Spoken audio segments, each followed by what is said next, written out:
I think a lot of us are failing to recognize that true spiritual practice is something that takes place in this minute. We have a strong value or something that forces my body to do this because I'm in such a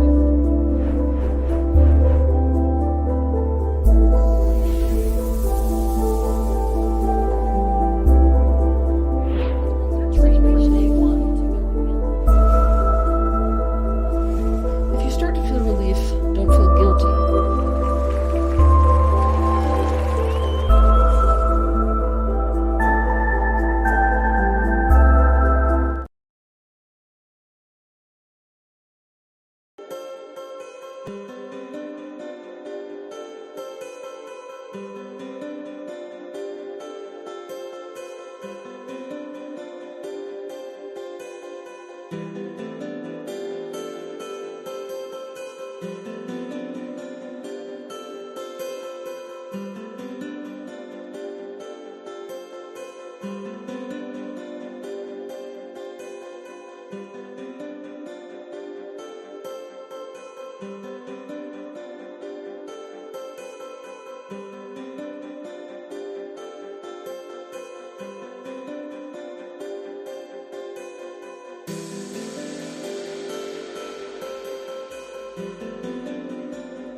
Ladies and gentlemen, welcome to the Road to Resolve livecast, our 3-day training with Teal Swan. We're about to get started in just over 8 minutes. If you're watching this on a public channel such as YouTube, Twitter, or Facebook, do be sure to go visit the link posted at the bottom of the stream, which is tealswan.com/road to resolve. That way, you'll be able to have a formal watch space where we're interacting with all attendees, and a powerful workbook is made available for this training. So be sure to go to tealswan.com/road to resolve so you get to the appropriate place to watch this training. We can't wait to get started. Thank you all for tuning in.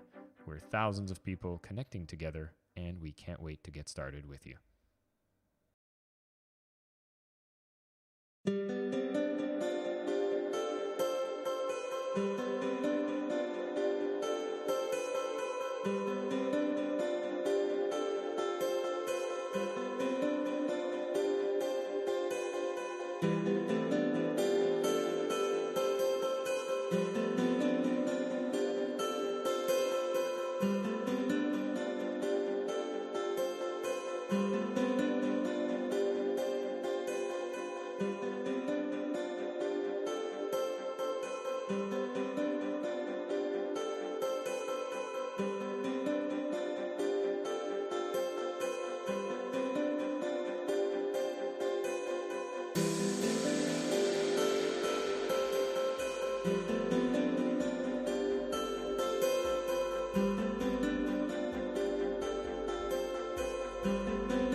I think a lot of us are failing to recognize that true spiritual practice is something that takes place in this minute. We have a strong value or something that force my body to do this because I'm in such a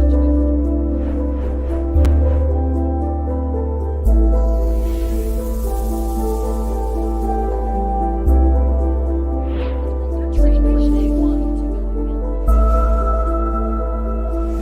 If you start to feel relief, don't feel guilty.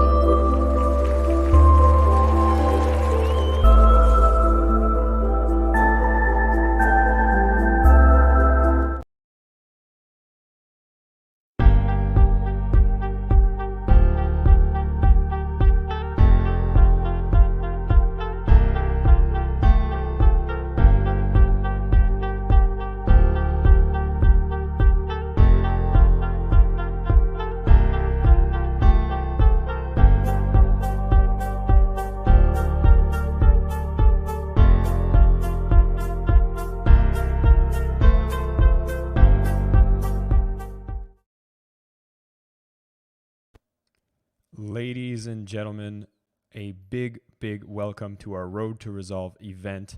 I'm very excited to see everybody here. We are thousands of people that are going to be coming together to join this 3-day event that we've made available for absolutely free. Everybody here joining us right now. We're very excited to be able to host you. My name is Jason Mark Campbell. I'll be your host and creating a bit of the containment for this whole event, as I'll be welcoming Teal to be joining the stage in just a few moments. But first, I'll want to make sure that I take care of all of the administrative duties, making sure everybody is well informed on what to expect over the 3 days, and make sure that we're all ready for this incredible journey in healing and awareness in the process. Already, I noticed that we have thousands of people that are coming in, and so for each and every one of you, I just want to acknowledge you for the time that you've set aside, the preparation that you've made. And if you've just discovered this event and you're like, oh my God, I can't believe this is happening and I just showed up, don't worry. I'm going to be going through the steps that you need to go through to make sure that you're well prepared and ready to go on this incredible journey with us. And so with that being said, I'm going to bring up a couple of little slides. And so bear with me as I just bring this up for us. And you should all be able to see these slides come up right now. And of course, we're starting today with our promise of healing. So we'll be going over some details today. What you should know first on the administrative side. This is the question every time you do a live event. This question always comes up, and I want to answer it first and foremost, but also give you the instructions on how this will be done. First off is, will a replay be made available? And the answer is absolutely. We will have a replay made available for you, and you'll be able to get access to that when you've registered to the event. For those of you who might be watching on one of the public channels, maybe you're finding yourself on a YouTube page, maybe you're finding yourself on a Facebook or a Twitter page right now, just know that there is this little banner that's going through that you should be registering to so that you can actually come to the right space. The space is actually tealswan.com/road to resolve. And when you go there, you'll see that there's a chat that will be monitoring for the questions, and that's where everybody's watching it in the official space. But we had a lot of people wondering, hey, how do I access the event? And wanted to make sure we could reach as many people as possible. So we've decided for today, we've made it available on these public channels so you can jump in and get all these administrative kinks sorted out. And the moment you do, you'll notice that on this watch page, you'll be able to download the workbook. Have you downloaded the workbook yet? It is an incredible workbook that we've put together, and I'm going to make sure that for those of you who are here that want to see what it will look like, I will share my screen right now so you can actually come through with this for me. And so here we go. I'm going to load this up, and you should be able to see the workbook right now. And oops, here it is. There we go. And so this would be the workbook. If you haven't downloaded this yet, you want to make sure once you've registered and you're on the official watch page, there is a little tab that you'll have a chance to download the workbook, and you'll have a lot of things to assist you in your learning as we go through today's session. So make sure to go and check that out and have access to that when you register for the event. Can you ask any questions throughout this session? Well, we'll pick a few questions at the end from the comments that are coming on the official watch page, and we'll be able to find the ones that we find best aligns to the collective and make sure that we can answer that for everyone as well. That being said, we also want to make sure that you're setting the appropriate amount of time. We are aiming to spend 60 minutes together, so I won't take too much of your time here, but we might go a little overboard, maybe by a few up to 15 minutes. So I just want to make sure we have that buffer to make sure we do cover everything that is necessary to make this the most incredible event possible. And so with that, make sure you're registered, have access to your workbooks. We're about to get started, and I can feel the excitement in the air. I can see that there's a lot of conversations happening as well on the chat, so I'm very, very excited for that. Have you guys noticed that we've actually been offering prizes for everybody who is joining this? So once again, if you're excited about this event and you want to find out about the prizes and be eligible for these prizes, we have some incredible things that we're going to be offering through these 3 days. One of them is a ticket to the Curveball Retreat. Us and a crew has just come back from Costa Rica at Teal's beautiful Filia Resort, and we were able to have a transformational event. It was so cool to get a chance to meet some of you who are doing the deep work and to go through those 5 days of transformation.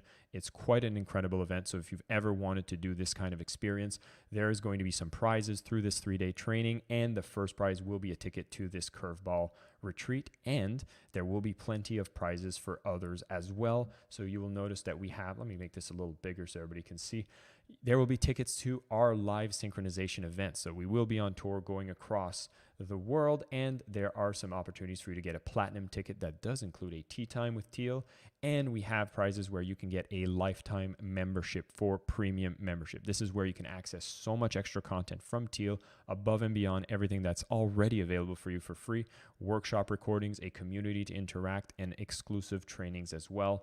This will be a prize that will be made available as well as for annual memberships, which will be made available for 10 people on this platform. And we even have her meditation vault made available for 25 people. So there's plenty of prizes to give away, really exciting stuff happening. And the way to do that is you have to log into your account. And so for those who are watching on the live page, the place where you can download the workbook, you should already be able to see all the comments that are happening below. Well, if you show up for the 3 days, and if you're watching the replay within 24 hours, that's fine. You'll have to comment below each class and complete the exercise prompts with thoughtful answers and reflections with the hashtag resolve. I'll be reminding you of these instructions when we get to the end of the session today, but one-word answer or spam comments will not even be eligible, so we're looking for quality answers and people that have done the work, and we'll be giving you all these questions towards the end of the session today. And so if you want to be eligible for those prizes, we're going to have all of that made available. And again, one more thing I want to remind from what I said before is your replay will be made available on that watch page that you are logged in and registered to, and that's also going to be where you access the day 2 and day 3. So today we're going to talk about the root of suffering. We're going to talk about the truth of fragmentation. We're going to hear from Teal's story and what brought her into being the influential oracle, modern oracle for today. And we're also going to talk about emotional triggers and unresolved wounds and why they're the symptoms of something much, much deeper. I'm so excited to get started with today, and I feel like I've been rambling for quite a while, so I'd be curious to know, would you all be ready to welcome our speaker to the stage and to understand her story as to why is it that she's finding herself being a leader in the space of healing and how her journey has actually been the fuel that has made her the influential character that she is today. It is with my warm, warm pleasure and excitement that I want to welcome Teal to the stage. Miss Teal Swan, welcome to the platform. How are you doing? Hello, I'm cold. Cold? Wait, isn't it the summertime out in Utah? Yeah, and it's really, really, really, really hot. But I just got back from Costa Rica, and let's just say that I realized quite quickly that humidity changes your perception of heat. My God. Indeed it does. And I've had a chance to experience the incredible warm weather of Costa Rica, but it's good to see you again. We haven't seen each other for a couple of weeks. It's good to have you here in front of the incredible large audience. I mean, there's been so much anticipation for you to be here, Teal, and to bring these teachings. And we're so grateful for you putting together this Road to Resolve 3-day journey. We're talking a lot about healing And we've put together this event available for everyone for free. And there's a lingering question of the why behind this whole movement around healing that you've been behind. Well, I think the story of that definitely started before I knew I was even going to get into healing work.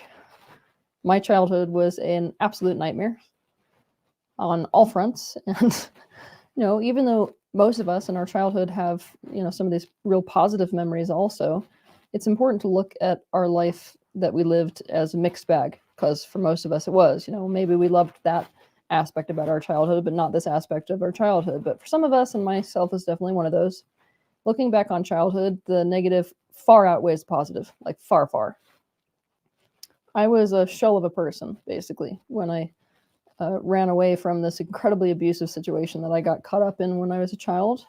I was ritually tortured for 13 years and ran away at age 19 from that situation, which is the level of a situation you would see on CNN. It's like not most of the stuff that you will ever hear a normal person on the street talking about having gone through. Now, when you get away, I think everybody, because of movies and things like that, is kind of primed to think about healing as being something that happens with the escape from a situation like that. But it's actually just the beginning, and that's the hard thing to swallow, I think, even for those of us, especially if not for those of us that got out of those situations, because it's like you get out of the horrible situation itself, but then you've adapted to it in so many ways, and you just keep this maladaptive behavior going, and you can't look at the world the same way, and your relationship to people and the world is different than other people's in very dysfunctional ways. So to say that I was a mess when I ran away from my situation at 19 years old is the understatement of the century. I was like a shell of a person who had no boundaries around sexuality, who needed to navigate relationships, which all of them felt dangerous. I had to learn things like maybe my neighbors aren't keeping people in their basement. Maybe we don't have to pay for everything that somebody gives us. Maybe it's okay to actually receive things. I escaped as a cutter. Obviously, that was a way that I coped in my childhood years. And so it took me a lot of years, actually, even past escaping, to learn how to deal with emotions in a different way. So what it really was is me having to turn to healing and finding ways to heal just to cope with my everyday life. I could not manage relationships romantically because of this. And I was actually lucky one day that an ex of mine ended up throwing me into therapy, like literally physically throwing me into therapy. Brought me to a rape crisis center, and it's like, I can't deal with being in a relationship with this person anymore if she doesn't do something about this. So what was good about being thrown into therapy like that is that, I actually did have access to some help. But very quickly, I became all too aware of the shortcomings in our mainstream psychological field, which is that everybody's blundering around figuring out what to do, is the honest truth. So when it comes to very, very severe abuse, like what I went through, most people didn't have an answer. Not only did they not have an answer, they took this attitude of, you're just going to have to live like this, because some of this abuse that happened at an age when your brain was developing, and it's affected the structure of your brain. We'll show you, So the kind of collective attitude was, this is just going to be with you forever. And I was not willing to just swallow that hook, line, and sinker. So I realized that in order to get myself out of a lot of the after effects of the trauma that I had been through, it was essential for me to put those pieces together for myself. And ironically, doing that led me back in the direction of the original reason why I was being abused in my childhood situation, which is spiritual gifts. So I spent this whole chunk of time in my 20s running away from those things because it was what got me in trouble in the first place, only to realize I can't heal myself unless I go back in that direction. And I'm pretty glad that I did, because I have left breadcrumbs for everyone to follow. And the good news about that is that you don't have to have been through the type of severe traumas that I went through in order to heal what you're going through. In fact, I've basically designed most of my material for people who go through the worst of the worst of the worst, knowing that everybody who falls short of that is going to be helped power 20. So that's the story about how I got into this. And what a journey it has been as well. And honestly, it's so amazing to see what you do now And I've been in the space of spiritual personal growth, and I've had a chance to interact with you and work with a lot of events at you. And if there's one thing I've noticed in the way that you approach the people you work with, is the level of care that you have for each of the people to really get them through whatever it is that they're going through. Just a patient and an attunement that you're able to have with the people that have never seen before, that truly makes it wonderful to see you and do what you do when it comes to looking at healing the people. And for everybody else who's tuning in, like, I'm going to take a moment just to make sure you understand the value that you're about to receive in the next 3 days that we're going to be spending with Teal together here. Because if you're just discovering Teal now, you should be aware of the fact that she is a global speaker that has been writing books, has had multiple transformational books, including The Completion Process, Shadows Before Dawn, Anatomy of Loneliness, which have had profound impacts on readers worldwide. She's truly a modern oracle, and with her insights and intuition, she's able to really tap into the source of people's pain and really solve the root of the issue, which is really what we're going to spend a lot of time on in the next 3 days. And if you're not familiar with her Completion Process, it's a groundbreaking therapeutic technique that's developed to heal people from past traumas and achieve emotional integration and wholeness. You're going to learn so much more about that specifically tomorrow as well. If you've discovered Teal through her YouTube videos, where there's thousands of videos about all the topics that you might want to discover for yourself on how to heal or navigate situations, all of those are made available and have been published for decades now, where people can go and choose where they need to go find the most relevant information. She's been an advocate when it comes to mental health awareness. She's been doing philanthropic endeavors as well. She's been featured on amazing platforms so that people can discover what is her mission, which is looking at the fact that we kind of suck at relationships and it's causing a lot of suffering in our lives. So how do we get better at this? And one of those key relationships is the relationship we have with ourselves. And so, Teal, I just want to share that because I'm super excited with the fact that you're here and you're going to be teaching us so much around this aspect of healing. And I think I'm speaking on behalf of all the people that are here, that we can't wait to discover more and to dive deeper. And I know that our whole topic for today is to understand a bit more of what is healing and what are we going to be diving into for today. Okay, let's talk about healing for a minute. One of the things I like doing when I'm having conversations with people about healing is I ask them the question, what is healing? Like if I was going to ask you the question, what is healing and how do you heal from something? Most people can't answer that question. It's because the idea of healing is this very abstract concept. The fact that it's abstract is a problem because it means that when people are looking to move into an improved state, they don't know what direction to go in, right? Most of the time. And we can simplify this very easily by understanding that healing is ultimately to change a pattern into an improvement. And oftentimes changing a pattern into an improvement means changing it to its natural and obvious opposite. What I mean by that is, let's imagine that you have broken a bone. To break a bone, if you look to the opposite, to the improvement, or to the opposite, what you see is to mend the bone, right? If you're looking at something like loneliness, the improved situation from loneliness into the opposite would be connection. So what you're doing is trying to find and look for and establish connections. If it's something like being misunderstood, right? That's one form of trauma. That's a pain that you would like to heal. Then what you're looking to do is to feel understood, right? And as long as you understand the direction that you want to be going in, which is to change that pattern into the improvement and most often to the opposite, then you suddenly have your North Star that you can follow. And so, healing really is something which all of us are going to be getting into in our life, whether we like it or not, and whether we're conscious of it or not. Why? Because it is an absolute of our existence that we will go through things which are unwanted. And when we go through things, experience things that are unwanted, we're going to be wanting that change in pattern. We're going to be wanting that improved state. So even, Joe Schmo on the street who's not into self-awareness work, not into growth at all, is in a healing process, whether he's aware of it or not. I just think it's about 1,000 times more smart for us to get on board with that healing process consciously and to go for those things, that improvement, that pattern change in a highly conscious way. Is that a good enough answer for healing? Well, it definitely is a place that people need to start right now. And by the way, I've had some people say that there were some sound issues on my side. I'm wondering if it's sounding much better now. Can you hear me well, Teal? Yeah. Perfect. And so if I want to get into a place of sealing myself, like we're talking a lot about trauma, and some of the trauma is things that is on a spectrum. And I think that's one of the definitions I find is quite interesting that you bring forward, is that there's this whole spectrum of trauma that exists.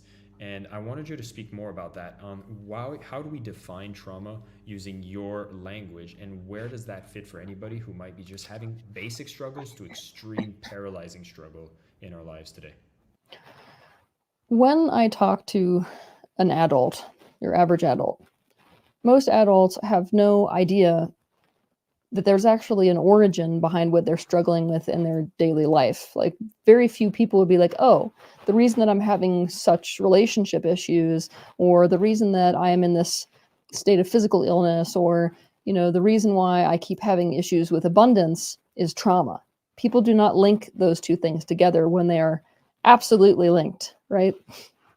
So one of the things we need to understand is that each and every one of us has trauma. Every single person walking this globe has trauma. I need that to sink in, because when I say that, most people go into resistance to that immediately.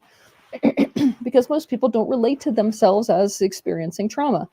And some of this is because of the fact that we have such a limited concept of trauma. When I use that word, most people have a certain thing in their mind. And that thing might be something like, oh, I got abandoned by my dad, or I got in a high-speed car accident at 70 miles an hour and my brother died, or yeah, I was a victim of war, or like very, very severe things is what we associate with trauma. Those things you hear about on the news, right? Not the things that each person goes through.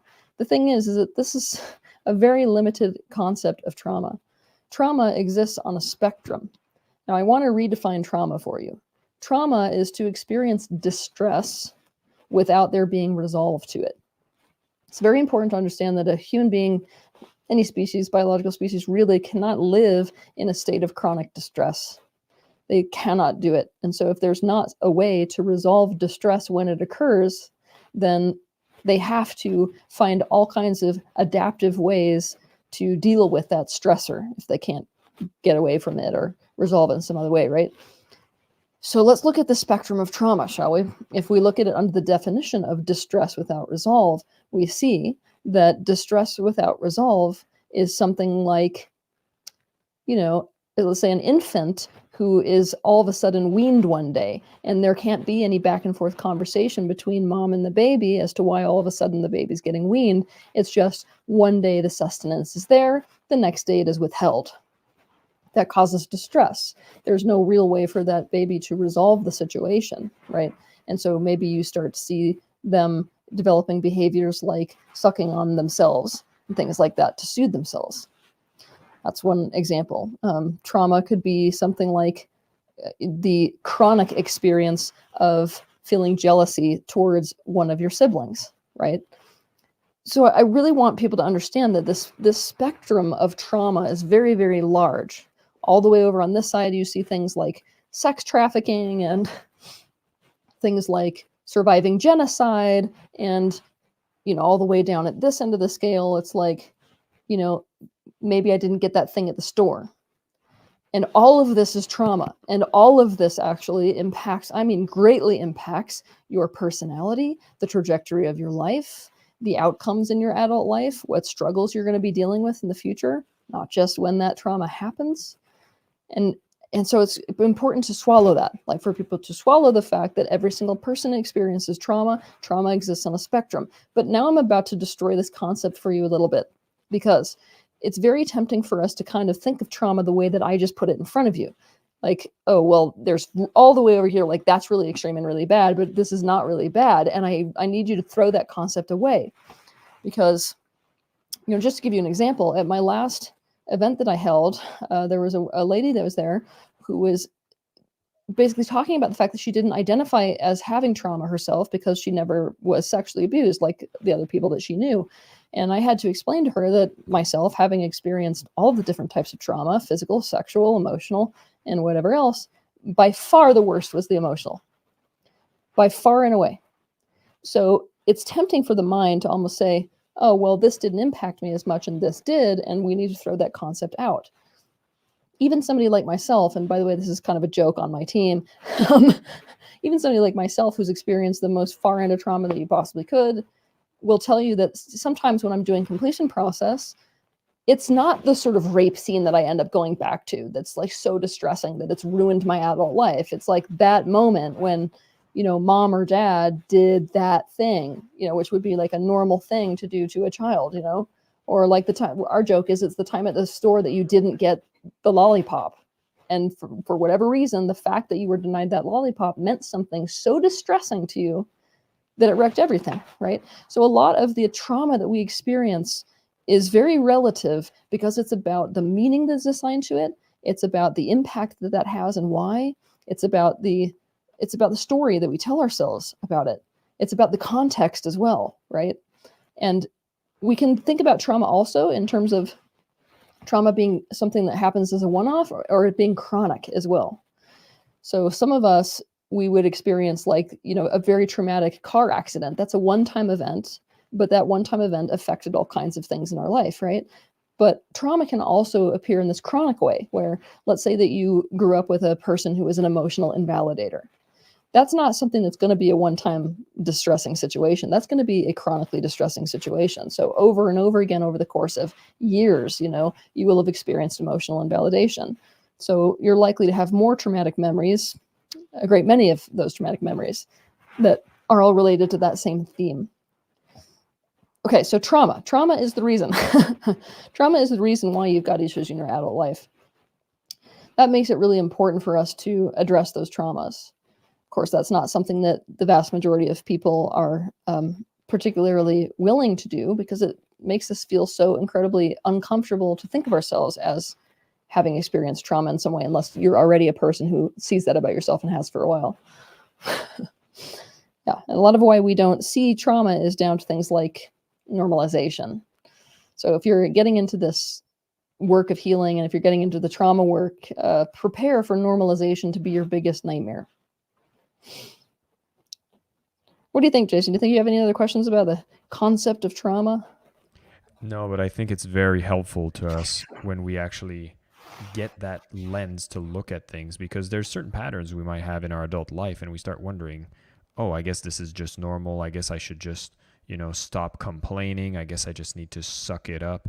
And I think when you start realizing that trauma is on a scale, even if you use the example of the lollipop, it's still something that can create a repeating pattern. And I remember when I went through your events and I started mapping out some behaviors that I have in my adult life and then seeing what are the types of events that happen in my childhood that could lead to how I'm doing this as a pattern, I was like, oh, there's a lot more to investigate here. But I think what I'd love to hear is a bit more about that normalization piece, because, for someone that, as you said, hasn't had that PTSD level of trauma, it seems very easy to brush it off. Okay. Yes, and I definitely want to say this. It's something that I did say in my book. If anybody read that the point at which you've got a professional who is labeling something as post-traumatic stress disorder, what is going on with a person is interfering with their capacity to function on a daily basis.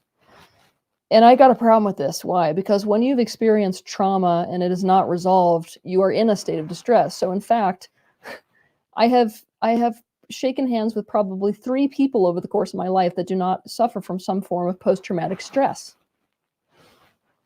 A lot of them are alcoholic, but, because they can still function, we wouldn't call them somebody who has PTSD, would we? So I think it's important for us to accept that all of us have some form of post-traumatic stress. It's why we behave the way that we do in our adult lives. It's why we have that reaction to that thing. It's just, we haven't gone into, maybe some of us have, but a lot of us haven't gone into a professional and, said, okay, well, all these things are happening and because of it, I can't function, and then been labeled with that label.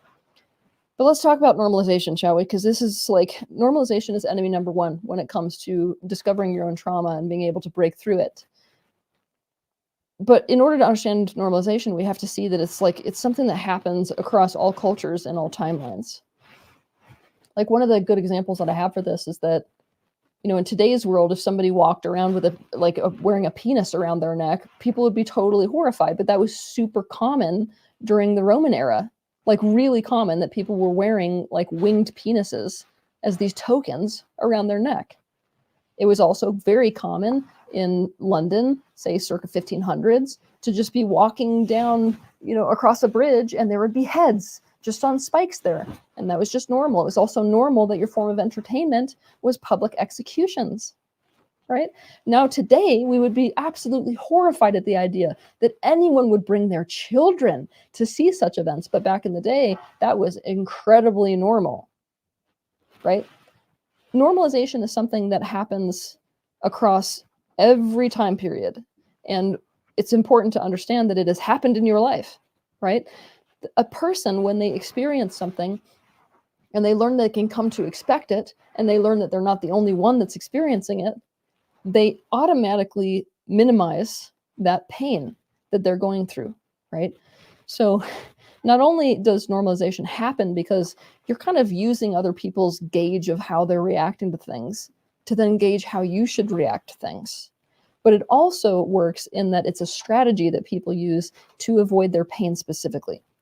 Because if I see something as normal, I don't need to face the pain that I am in. I can minimize that pain and I can negate that pain.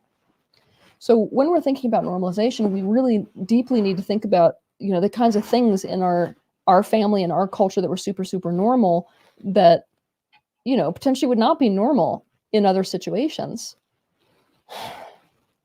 But I mean, it's not just extreme things like that. It's other traumatic things. Like, I got to give you an example because, we tend to think about normalization in terms of these really big things. But like, let's say that in a certain culture, it's expected that a child will exist to serve their parents' wishes. And that's just like a collective belief.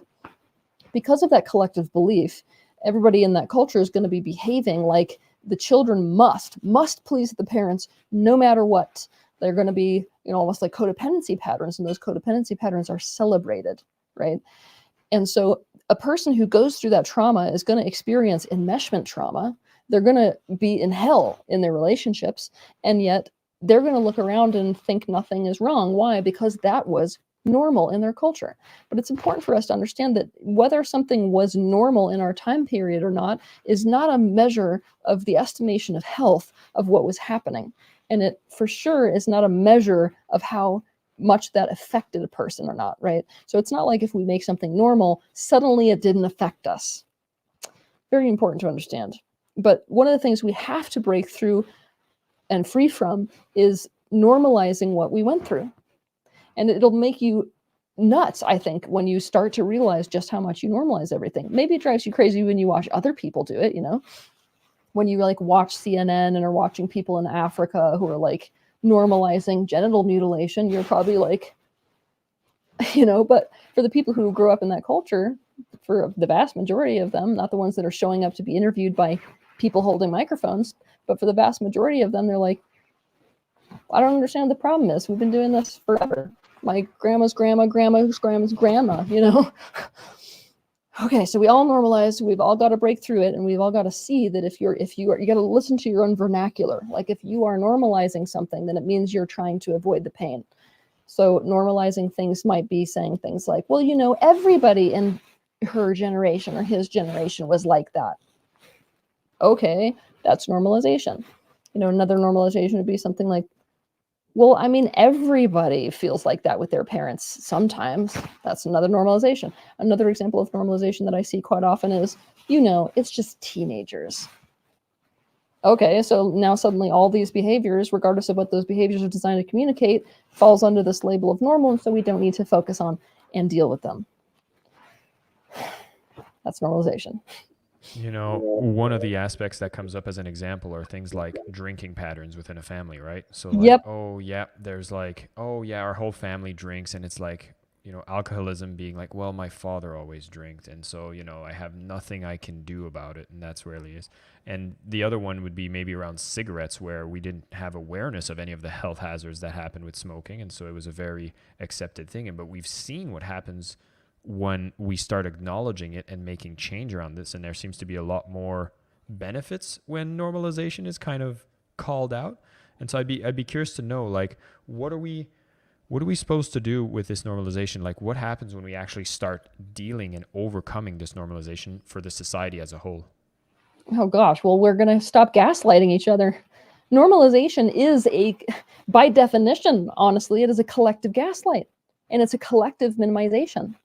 So when we break free from this and we start, working with these things directly and helping people to become aware, not demonizing them for doing it, but helping them to become aware that that's not serving them to normalize in that way, then we will be a community of people that can look at the health or lack thereof of something rather than just swallowing it because it is what is the expected practice or has been that way for forever.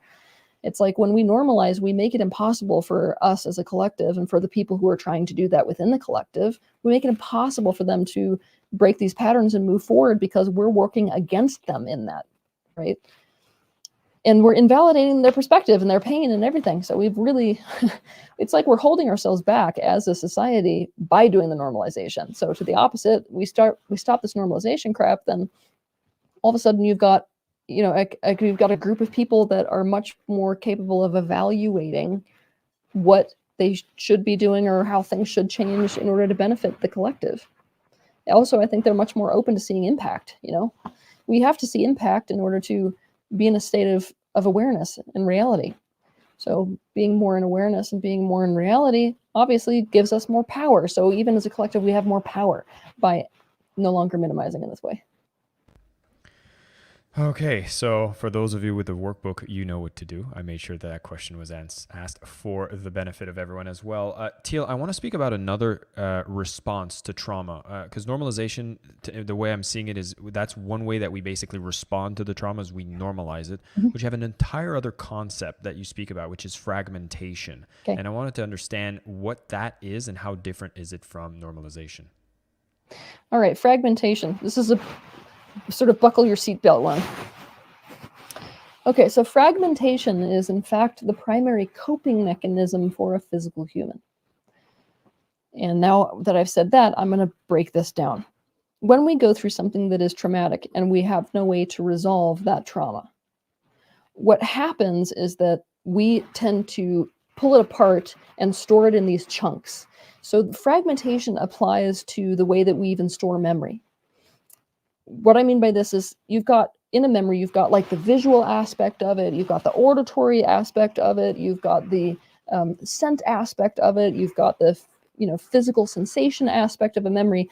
And one of the forms of fragmentation that happens is we tend to store these aspects of memory in these separate compartments. It's one of the reasons why trauma becomes such a problem for us in our adult life, because we usually have no context when these things get triggered, right? When we walk down a supermarket aisle and we smell a certain scent, and that scent kind of causes this cascade of a negative reaction, that cascade of a negative emotional reaction doesn't often come with a visual aspect of memory. So suddenly we're just like, wait, I'm losing my mind. I'm walking down the grocery store aisle, like there's nothing that happened. Why am I feeling so panicked? And it's because that visual aspect of memory is stored separately within the body. So I want you to almost picture, the first picture I want you to have when it comes to fragmentation as a coping mechanism within a person is that when we go through something painful, it's like we shatter. And a lot of that shattering that is happening, we are doing on an intentional level.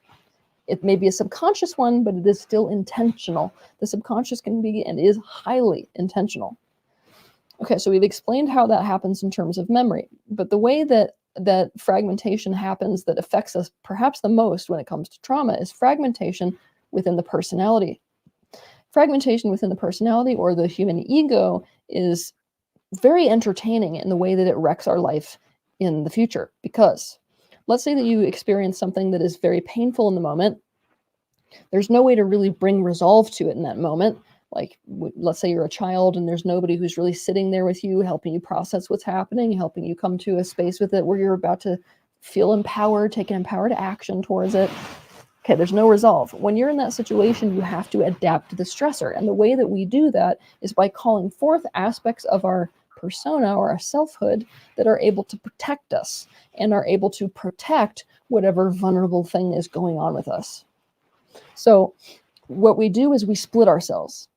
And we are doing this like left and right when we experience traumas. And so obviously, if you're somebody who's experienced a lot of complex trauma, meaning these repetitive traumas, or, you know, somebody who's had a lot of crap happen in your life that really was not resolvable crap, then what happens there is that you end up with split after split after split after split. And so there's no internal peace because of it. But just so you can understand this fragmentation in a deeper way as it applies to the personality spectrum, I'll give you a kind of an example, and it's a really easy one that I give sometimes. Let's say that you've got a little girl, right? And that little girl is in a situation where dad leaves. Maybe he, you know, finds another woman he's interested in. So like, let's say he's just gone. Overnight, all of a sudden, that little girl's left with mom, who is having a huge crisis about the fact that dad left, right? It's not like she's, sayonara, I feel so much better now. Most of the women in those situations are going to be, oh God, now I have to do everything myself. Now I'm a single mother, you know. So there's a breakdown happening with mom as well. Now maybe mom has to pick up extra slack in terms of making money, and so she's less available on top of having an emotional crisis. Long story short, this little girl is put in a place where she does not have that sense of support, and she does not have those resources anymore. This naturally puts this little girl in a space where she's feeling very vulnerable, where she's feeling this desperate need for her parents, and yet she can't get them to come back, right? She can't get them to fulfill any of the emotional needs which she would need met, and even can't get them to meet some physical needs. So that vulnerable aspect of her, the way that she's feeling like that, it's actually perceived as keeping her unsafe. In order to adapt to the situation, she has to cling to and identify with whatever aspects of her being are able to move her into some protection mechanism here. Now, that's going to be the aspects of herself that can be completely independent, self-reliant, the parts that can make it so that she does not depend on anyone else. So let's say that this is going to be the little girl who all of a sudden climbs on the counters to get her own food. And this is going to be the little girl who can say, you know what, I am not going to depend on any person in my life ever again, because I've noticed that whenever I do that, I get dropped right on my butt. Now, that kind of a personality is more hard than soft and open. It's more sort of intense and probably assertive than it is soft and vulnerable. So what we've seen there is the creation of a split, the split between the aspect of her that needs people and is very soft and sweet and wants to pull them, and that other part I described, which is a super hyper independent person. Now, what's going to happen here is, even though both these parts are within this person, you're only going to see the aspect of her that's hyper independent. The other one's going to be hidden and suppressed and denied. So this is the one that's going to be meeting with the world. And when people describe that woman, they are going to be describing this. Let's say her name is Rachel. Okay, Rachel, if you ask most people behind her back, tell me about Rachel, they're going to say, well, you know, Rachel's like one of those women that's like, just do everything for herself. She's super strong. She doesn't really need people. She's kind of got a push away, to be honest. She's doesn't need anyone. Okay, so is it the full truth of her? No, it's not. Because you've got this whole other aspect that's back here that's part of her also. Now, this is the part that's only coming up at like 2 o'clock in the morning. When the suppression mechanisms of the conscious mind are not as active, whoop, suddenly that part comes up. It's also going to be activated by relationships, right? When this person gets into relationships, they're likely to build an attraction with whatever they suppressed, right? So if you think about this like a positive and a negative charge, if you push the positive charge forward and suppress the negative, this positive charge is going to be attracted on the outside to the opposite charge, the one it suppressed. So what's going to happen is in this person's adult relationships, they're going to be a match to people who seem needy, people who seem kind of weaker, softer, people who are dependent, right? And how is this person going to react to those relationships? The answer is terribly. They're going to react to those people on the outside, people they get into relationships with, the same way they react to this aspect within themselves. Oh, no, that's the one that got me in trouble, so I'm going to go against it. I'm going to push it away. I'm going to try to run away from it, like whatever that needs to happen to get away from that vulnerability instead of integrate that vulnerability. Now, it's very important to understand that these splits, even though in the moment it saved her, right? In the moment, that split made it so that she could climb on the counters and get her own food, made it so that she wasn't completely incapable of functioning when this happened with mom and dad. made it so that she could protect herself from future hurts, right? But when we adapt in these ways with fragmentation to trauma, which all of us did, what we end up with is these coping mechanisms being something that completely ruins our life in the outrun. Just look at this example of Rachel. Rachel behaving this way, right, means that what? She's going to be rejected by other people. Why? Because if she's so on the kind of affront, and that's her energy is affronting, she's going to call up people's resistance to her. So she's going to be actually calling up other people's, let's say, protection mechanisms. And when you see a protection mechanism against a protection mechanism, it's usually some kind of a war rather than it being like a harmonious relationship. So she's going to have a hard time with harmonious relationships. If she's super hyper independent to the point where she doesn't let anybody do anything for her, maybe in situations when she really, really needs it, nobody is going to be there and show up for her. She's going to be lonely. She's going to start developing all kinds of issues with her tummy, right? Because maybe all of these vulnerable feelings are suppressed in the stomach region, and then you start to see stomach disorders and things like that. So now what we've got is a woman, let's say Rachel, who goes into therapy because she doesn't know what the hell is wrong with her.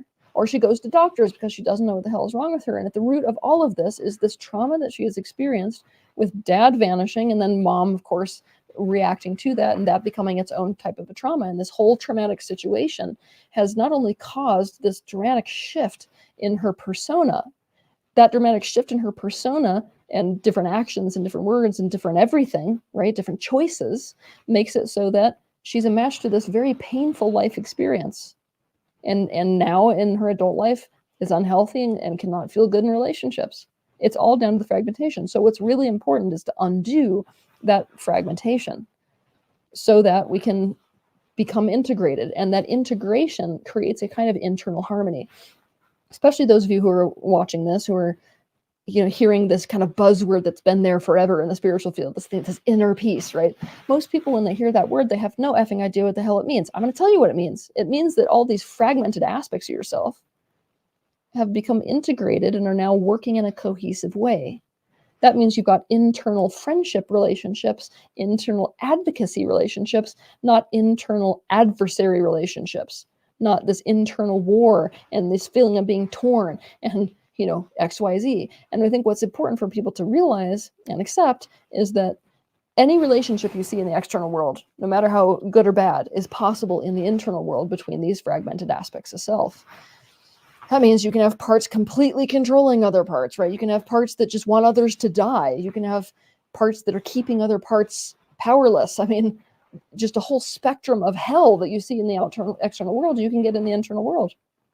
And oftentimes the external life that you experience is a mirror of what's happening in your internal world.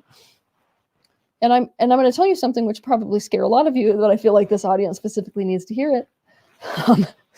Okay, when it comes to fragmentation, all of us have internalized, meaning caused a split within ourselves, have internalized an aspect of our parents.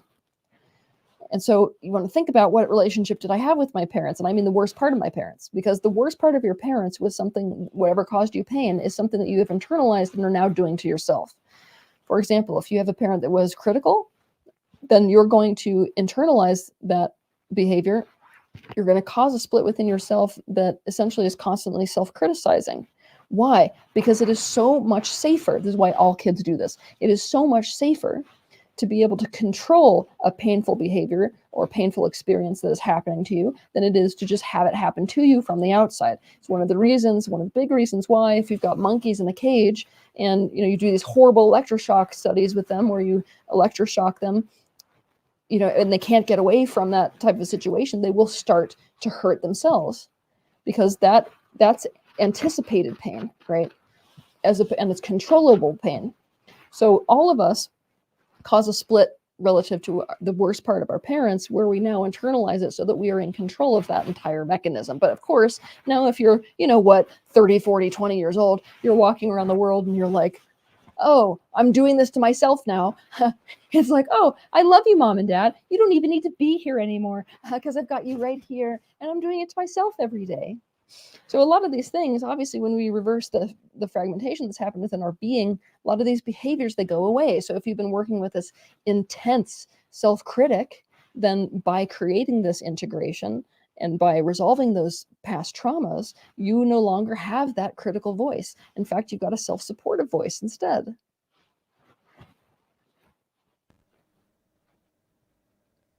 Having like one of those mind blown moments. I don't know if I'm the only one. I'm pretty sure I'm not. But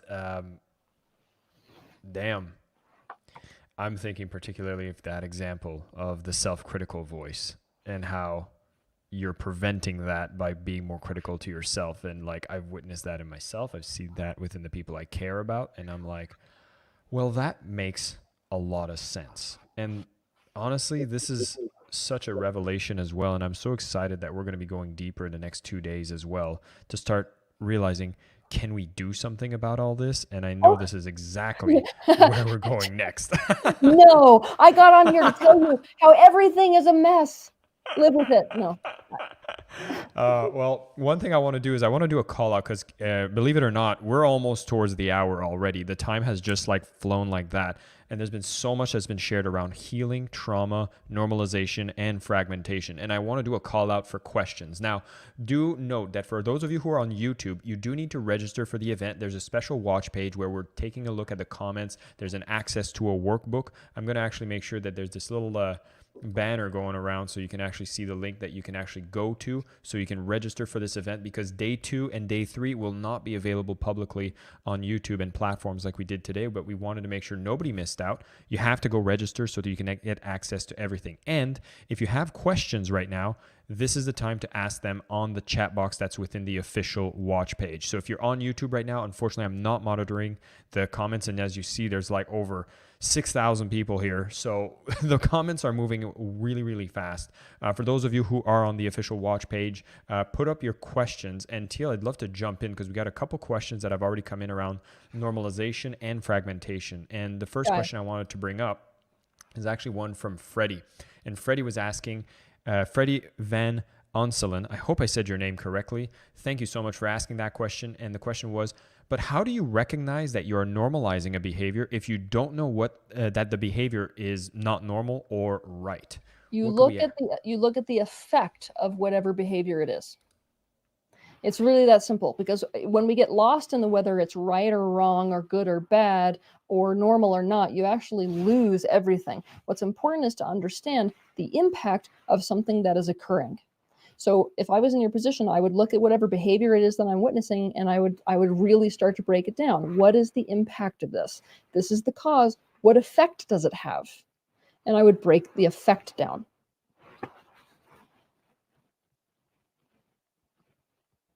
It's like really, it's that simple. It really is. Because you understand that when you do that, right, when you break it down like that, that's when you will be shocked by it. You know, when you sit here and you think, I'll give you an example. Let me give you an example. Okay, I gotta come up with one.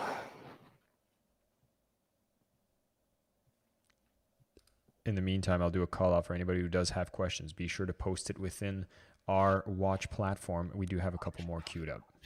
Okay, well, let's say that okay, let's say that you, one of your friends, you're out at work or something like that, and one of your friends is talking to you about like your teenager, and you say something like, well, you know, that's teens. So what I would do is say, okay, that's teens. I would write a circle around that with a paper, and I'd say, okay, what is the potential negative effect of saying, well, that's teens? Well, one of the first ones is bypassing. One of the second ones is, I'm not going to recognize anything that is really going wrong that could be changed, because all of it's going to go underneath the carpet of, that's just a teenager. 3 is, I'm going to be invalidating their behavior, probably to their face. Why? Because anything that they're doing is not valid. It's just because their age. You know, you get the point. Like when I'm starting to write that down, those are some very serious consequences, right? So by writing down the sort of effect that the cause has, it's going to put you in this, oh crap, man, that's a real dangerous thing right there. That's a real painful thing. That's a real dangerous thing right there that is happening as a result of that behavior or thing that was said. I love that. It sounds like once you start almost labeling it and bringing it to consciousness, you've already started doing the work. Yeah, as long as you're not still aligning with the normalization. Because, we could do the same thing if we really wanted to just justify ourselves instead of grow. We could write something down like, that's teens, and be like, well, it is. There's this thing whenever you're doing shadow work with yourself or other people where there's this need to justify. But whenever you're wanting to justify, that means that you're unwilling to look at something. So we need to, if we're really on board with this awareness thing, stop justifying, simply look at the potential downsides that we're trying to look at with regards to normalization. Awesome. I want to give a big thanks for Freddie. Thank you for asking the question. We got a couple more that have been lined up, so let me move over to our next one. This one comes from Augustin Voss Christina, who asks, does experiencing the opposite, as in healing, need to happen in a similar context? As in, if I was hurt in a relationship, do I need to experience a healthy relationship in order to heal, or is working on it alone enough? Can you as I answer this, can you just leave this question up so I can make sure that I'm on track with it? Yeah. Okay, so I'm going to have like a yes and no answer question to this, because whenever something negative happens to us, there's a fair amount of work that we can do on ourselves, with ourselves, or potentially with a therapist, right? If we want to. I guess the therapist would not be completely by herself, but you know what I mean? That's still internal work on me. You can do a fair amount of that because, like I said, when you go through these traumatic situations, you've got the fragmentation that happens. Fragmentation, if I'm experiencing it in my being, can be resolved without involving anyone. However, this is where I'm going to throw a real wrench in. When it comes to traumas, so much of what is damaged in us is our needs. We never had this specific need met. And it's not an option to keep going through your life without specific needs being met. Now, people have a very hard time accepting the fact that they need other people, and yet they do. Humans are a social species, more of a social species than the pack or herd species that you have been interacting with in your daily life. Think of deer, think of dogs, right? These types of animals that we accept need others in order to thrive. That's us, power 20. Power 20 because when we're younger, we are so feeble, we have no capacity to care for ourselves. I mean, in any way, and for a really long time. That means we are one of the most relationally dependent species on this earth. So it is a genuine need to have people. And not only that, there's a whole host of needs you actually can't meet by yourself. So a lot of healing is going to involve going in the direction of those needs, which will involve people. Also, I'm going to throw a major wrench in here and say that even though there's all kinds of work you can do and should be doing on yourself, without needing to involve other people, if you have experienced relational trauma, that is trauma within the context of relationships, there is no way that you can fully heal outside of the context of relationships. That's just the reality. It's as weird and strange as saying, oh, I can fully heal from my issues with water without taking you into water. Right? Like there's all kinds of things we can do outside the water, but then eventually there's no way to fully heal unless there is an interaction with water. Makes sense. Thank you so much, Augustin Voss, for the question. Teal, I'm going to go ahead and bring one more question because we are coming up on the hour. So we will be going probably an extra 10 minutes. We have some exercises and homework to give as well. So stay tuned for that. Those will be things that will make you eligible for all the prizes. And of course, I have this little banner at the bottom that reminds you that if you want to access the workbook, the prizes, view day 2 and 3, and get access to this replay, you'll have to register at tealswan.com/road to resolve. We'll have that scrolling at the bottom. So Teal, the final question we want to go through today comes from Fiad Dibble, who talks about, do childhood trauma triggers always exist within us, or are we able to heal being emotionally reactive to those triggers through integration? Oh my gosh, one of the main points of integration is to make it so that those triggers do not cause the same level of escalation, activation, reactivity. Absolutely, they don't always exist within us. When we experience what is healing, when we change those patterns, it's no longer like it's in us in the same way. So we will have the memory of what happened, but it doesn't cause that like insane charge in our body, right? It's pretty easy to think about this relative to like a dog or something like that. Let's say that we've had a bad experience with a dog. And so every time we see a dog, we've got that automatic association and we go, like we flush red, we start to panic, right? If we start to sort of integrate this terror that we have of dogs and we start to have positive experiences with dogs, it's not like a dog walking through the door is going to cause that same trigger within us. So, this question is, I love this question, but it's the whole point. Okay. That's like, well, not the whole point. A big part of that point is to make it so you're not walking through the world just feeling like hell all day long, feeling activated emotionally all day long, needing to regulate yourself nonstop. So yes, you can do it. It can happen.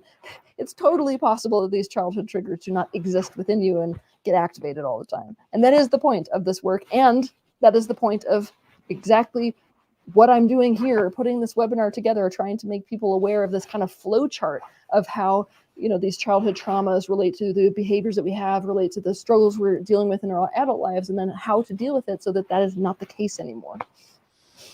And so we are on this journey together. Teal, thank you so much. I know we're already on the hour, and I wanted to make sure that we have our action items shared with everybody that is going to be joining us for the full 3-day. This is just day 1 of 3. Now, I do have a list of the exercises for today. So as you know, we're going to have some prizes to give away, but more importantly, we have some really powerful exercise and questions you can ask yourself based on the content we've done today so that you can actually integrate the learnings. And then you'll see that tomorrow we're going to go a little deeper, and I'll explain to you what to expect for tomorrow. So Teal, for the questions for today, I was going to bring them up on screen, and so you can actually see what they are. Could you let us know what actions we need to go through for today to integrate what we've learned? Yes, I've decided to be kind to everyone for today who's attending this instead of giving you like a cutthroat exercise. These questions, though, are designed to bring you into a little bit of an awareness as to what has been going on with you in trauma, right? So this first one is one of my favorite questions to ask people. You're going to be answering these questions. Why is this one of my favorite questions to ask people? Because people love to defend their family and justify their family and do all kinds of, protecting the family system behaviors until you ask them how they would feel about their own child being in the situations that they were in.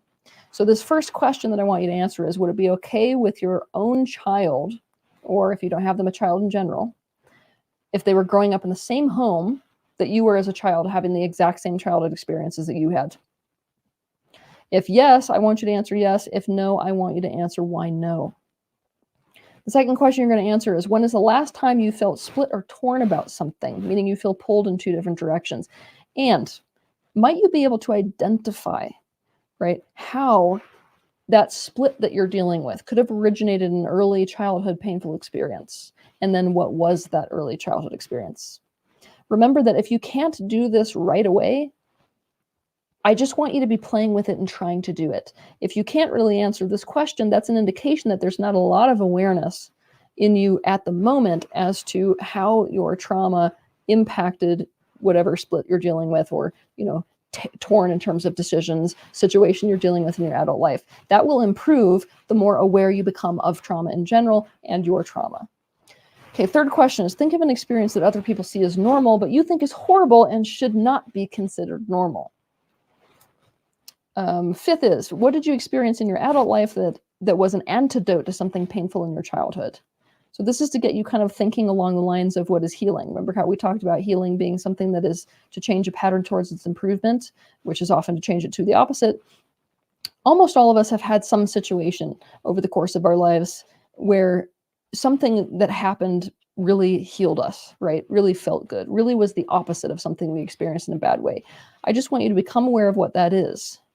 So 6, what have you experienced in your adult life that was re-traumatizing? Re-traumatizing means that you re-experience the same thing again, right? With no changes. And you basically made it worse. So that 6th question is, what have you experienced in your adult life that was re-traumatizing, in that you experienced the same painful thing for a 2nd time or even a 3rd time? And if some of us are really, in the cycle of repetition with trauma, 4th, 5th, 6th, 7th, 8th time. Oh. And so with that, everybody has been given their assigned homework. Teal, once again, thank you so much for spending the time with us today. I know we're a little overboard, but I think we've just had a huge gem of knowledge that was shared with everyone when it comes to having a bit more awareness around trauma, healing, understanding fragmentation, and normalization. And tomorrow, we're going to actually go into a lot more disparate aspects. I'm going to make sure to stick around after Teal is finished today to help with the technical aspects for those who might have troubles logging in and accessing and where to submit at this, so I'll be troubleshooting you through that. But one thing I wanted to leave everyone with here is the expectations for tomorrow. So we've just had Teal come here and share a whole lot of things that probably sent you into a similar vibe as I was a little earlier, which is like, oh my God, I have a lot to think about, and there's some pieces of my reality that I may be redefining right now. But tomorrow, we're going to actually bring forward the completion process and see how this tool can actually help you understand better everything that we've talked about today. Awareness has grown today, so we're going to look into how to deal with that when we go through the completion process. It's going to be a powerful day. We're going to move beyond this fragmentation. We're going to navigate unresolved trauma, and we're going to introduce the updated 12-step completion process, which you guys are going to see is absolutely amazing. And you will see that you're going to be able to navigate trauma, understand triggers much better, and this whole process is really going to help you understand a lot more on how to navigate this world with what we've learned today. Before I go into some of the technical aspects, I did want to bring you, Teal, for one more time to ask if there's anything you would like to share in closing for today's session. I would like to share the fact that I'm actually very, let's say, inspired by the fact that so many people were interested in this topic and so many people are ready to get their hands dirty in what needs to be faced and resolved in order to get into a better space. There's no possible way that a person can focus on their own trauma healing and get to a better place in their life with themselves and not impact every single person they come into contact with. So if you really think about it, if there's thousands of people that are listening to this right now, and each one of you are willing to do this type of work on yourselves, the amount of people that each one of you is going to come into contact with, that is a massive ripple. That's a ripple that's going to impact everybody, everything. It's going to affect the world. So I'm feeling very, very inspired right now. I love when people want to do this deep work. And yeah, I just want to share that I have a lot of gratitude for the fact that you came here today and took time out of your schedule to do this important work. Well, just to share the official numbers, there's over 5,300 people that have been tuning in live since the beginning, and we have other people that are tuning in from both the X platform and from Facebook as well. Of course, I'm bringing everybody into the official watch page, so there's a lot more resources we're sharing there. And Teal, I just want to say in closing, I'm so grateful for the work that you do, the way that you're able to communicate it, to be able to impact the masses the way that you do. I love where your heart and head is at in the way that you do all of this, and I can't wait for us to connect again tomorrow, where we're going to go deeper into the completion process and continue this wonderful journey for the next 3 days. So thank you so much for your time.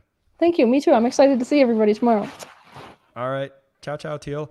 I'll be sticking around for a little bit more because I want to make sure that we get to set some expectations and kind of navigate some of the platforms. So again, we're going to be going through the completion process tomorrow. We'll be starting at the same time that we started today.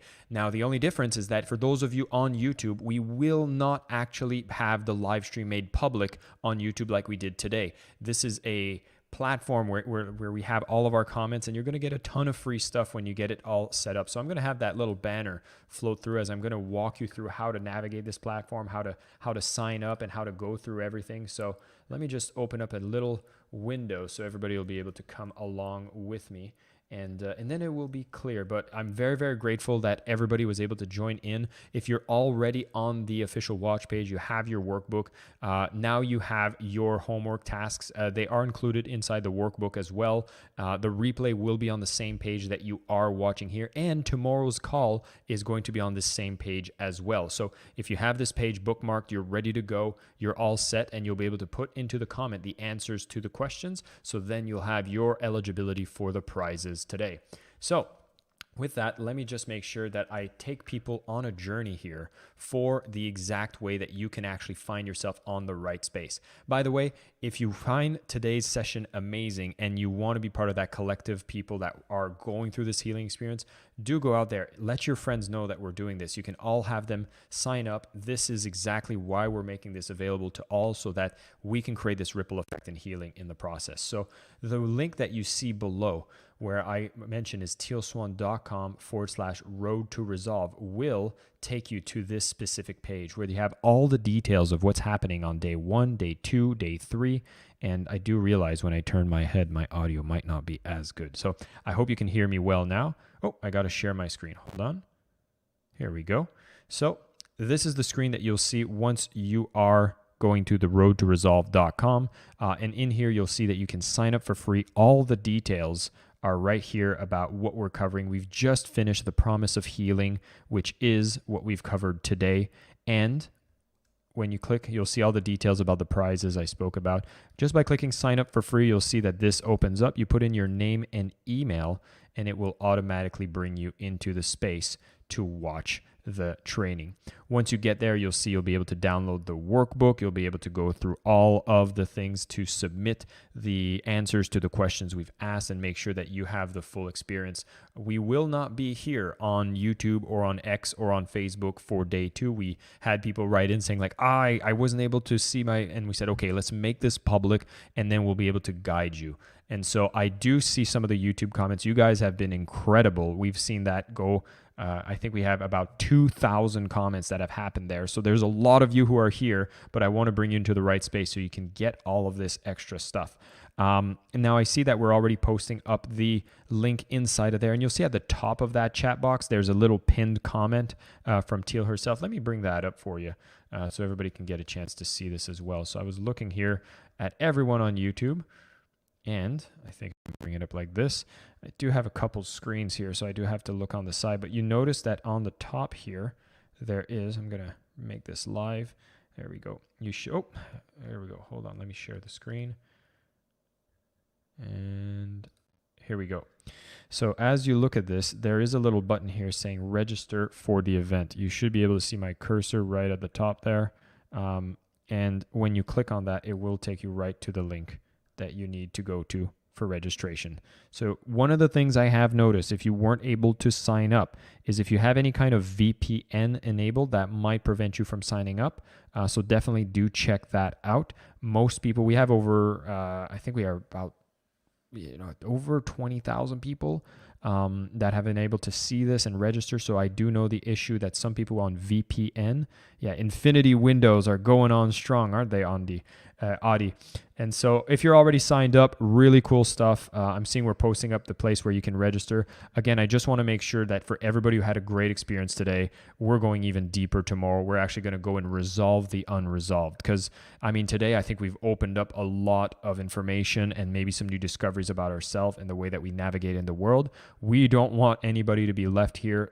Tomorrow's session is really going to help you understand the tools that are available for you to go through this healing process. There we go. The VPN has solved the issue. So VPN is not allowing for these pop-ups to come up for the page. So claim your free seats. There's a ton of the questions that get answered right on that page as well. So definitely go check that out.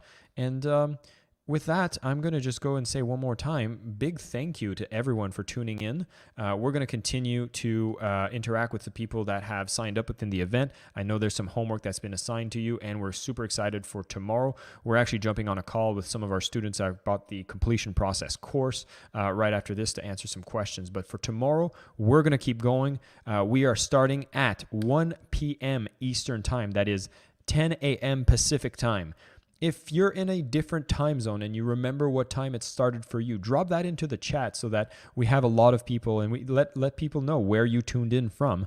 For me, I'm tuning in from Bali, Indonesia. It is 2:13 in the morning. I believe I have the latest time of anybody attending as well. So I don't know if there's other people who are in Southeast Asia. I know we have a few Australians that are joining in quite late. And so I do appreciate everybody who was able to make it.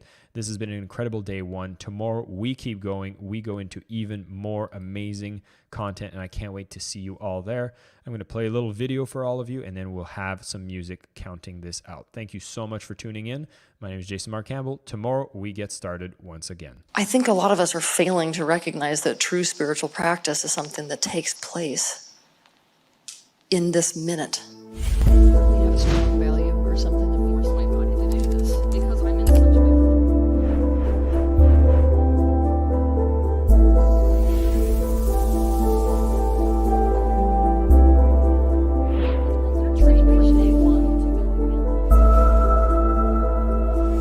If you start to feel relief, don't feel guilty.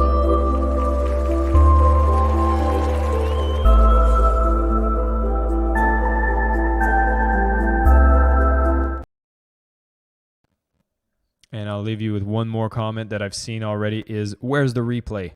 the replay is instantly available. You can actually scroll back to this video and go to the exact sections that you want to review.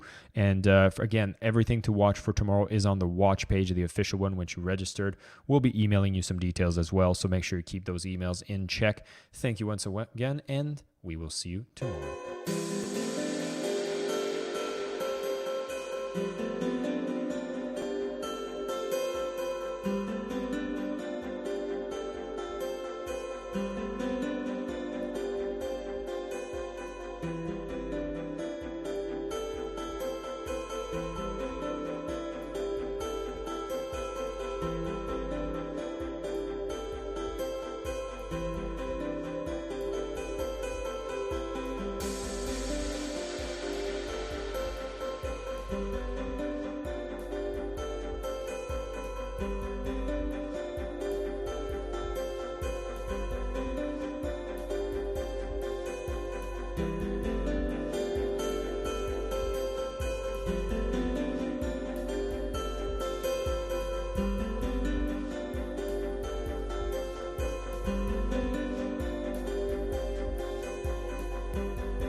ladies and gentlemen, this is the end of the broadcast for today. Remember, if you're looking to find the questions that we've suggested towards the end of the day, be sure to go to tealswan.com/road to resolve. You'll get a chance to actually download the workbook where all the questions will be listed. You'll get access to the replay, and we'll invite you for our day 2 and day 3 of our 3-day live training. Thank you all for tuning in. We will end the broadcast now, and we will see you tomorrow.